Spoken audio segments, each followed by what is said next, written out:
Hey everyone, I'm working to hit 1,000 subscribers and I need your help to get there. If you enjoy this content, please hit that subscribe button right now.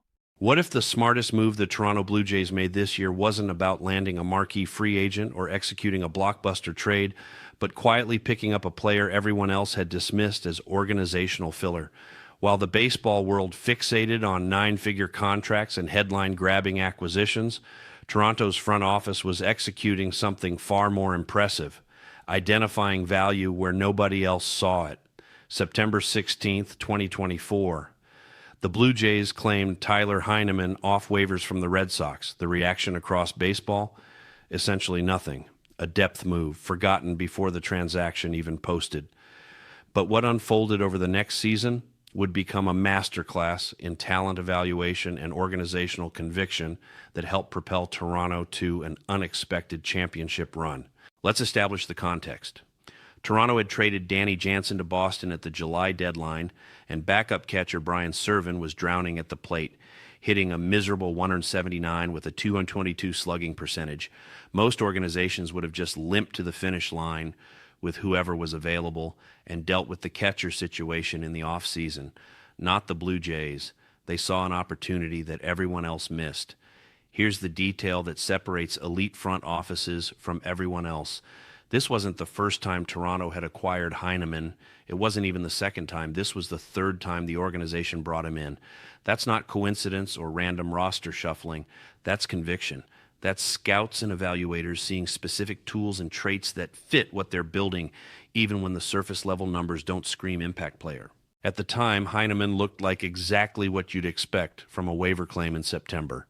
A career .212 hitter with one home run across 299 major league plate appearances. Great defender behind the plate, sure, but his offensive profile seemed completely unplayable over any meaningful sample size. The projection was straightforward. Third string depth, maybe spell Alejandro Kirk for a handful of games, see what happens. Nobody expected what came next. As spring training 2025 approached, questions surrounded the catching situation. Kirk had never caught more than 99 games in a season. Could his body handle everyday duty? And if he needed rest, could Heineman actually contribute meaningfully? Or would Toronto need to sign veteran insurance? Most analysts assumed they'd bring in an established backup. Instead, the front office showed championship-level confidence in their evaluation and rolled with Heineman. What he delivered was borderline historic. Kirk stayed healthy and productive as the everyday starter, finishing with a 278 average, 15 home runs, and stellar defensive work across 118 games. That alone validated Toronto's belief in him. But Tyler Heineman didn't just survive as the backup. He absolutely thrived in ways that should make every front office in baseball study what Toronto identified. Heineman posted a .305 batting average with an .830 OPS, 3 home runs, and 18 RBIs. But here's the number that tells you everything about his impact. The Blue Jays went 27-19 in games Heineman started. That's a .587 winning percentage. That's not backup level production.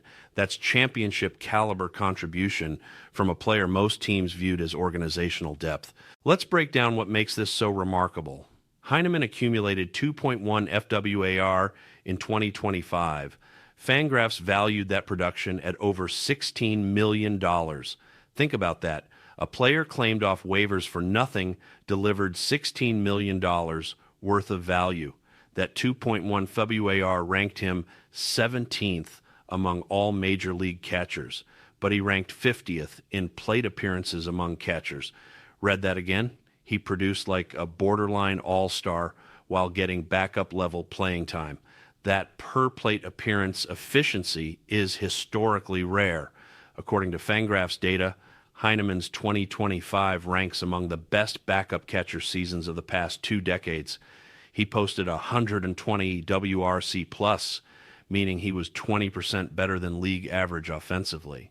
His .341 WOBA crushed his career mark of .292. This wasn't small sample noise or a hot streak. This was sustained excellence across 45 games. Here's where it gets really interesting from an organizational standpoint. According to internal team analysis, if Heineman had produced like a typical backup catcher, Toronto wouldn't have won the AL East. Might not have won. wouldn't have won. A September waiver claim that cost literally nothing became the difference between a division title and missing the playoffs entirely. Consider the championship architecture at play here. The Blue Jays finished tied with the Yankees at 94-68, winning the division on the head-to-head tiebreaker. Every single victory mattered. Heineman's 27-19 record as a starter added crucial wins that separated Toronto from New York. That's organizational depth creating championship outcomes, which is exactly what elite front offices are supposed to deliver. What makes this even more impressive is the player development component. Heineman credited his transformation to mental performance work with Blue Jays mental coach John Lannon. As he told reporters, learning to stay present and avoid future tripping unlocked his offensive potential. That's not just identifying talent. That's creating an organizational infrastructure that maximizes every player's abilities. That's how you build sustained excellence. The Blue Jays' persistence in repeatedly acquiring Heineman now looks like genius-level talent evaluation. While 29 other organizations saw a glove-first backup with no offensive value, Toronto's scouts identified untapped potential combined with elite defensive skills. They saw a player with championship makeup who just needed the right support system to unlock what was already there. That kind of evaluation is what separates contenders from champions. Looking ahead, Heineman's success creates fascinating strategic possibilities for Toronto. They now possess something incredibly valuable in today's game, a proven backup catcher who can start if needed, contribute offensively, play elite defense, and do it all on a minimum salary. In an era where quality catching is scarce league-wide and teams pay premium dollars for mediocre production, Toronto struck organizational gold. This is also a validation of front office philosophy. Ross Atkins and his staff have taken heat over the years for various decisions, but moves like this demonstrate they know how to identify value in places others aren't looking. It's easy to sign the big names when you have unlimited payroll. It's much harder to find the Tyler Heinemans of the world before anyone else realizes what they could become. The broader lesson here is about championship construction. You don't build winners solely through blockbuster acquisitions and record-breaking contracts. You build them through organizational intelligence at every level, finding the 40th round pick who becomes a star, identifying the international free agent nobody else pursued, claiming the waiver wire guy 3 separate times because your scouts see something special. That's how sustainable success gets built. Tyler Heineman's journey from waiver claim to championship contributor is the kind of story that should be studied in every front office across baseball. It demonstrates what's possible when evaluation, development, and organizational conviction align. Not every hero costs $300 million. Sometimes the biggest difference makers are the ones smart teams identify before anyone else notices.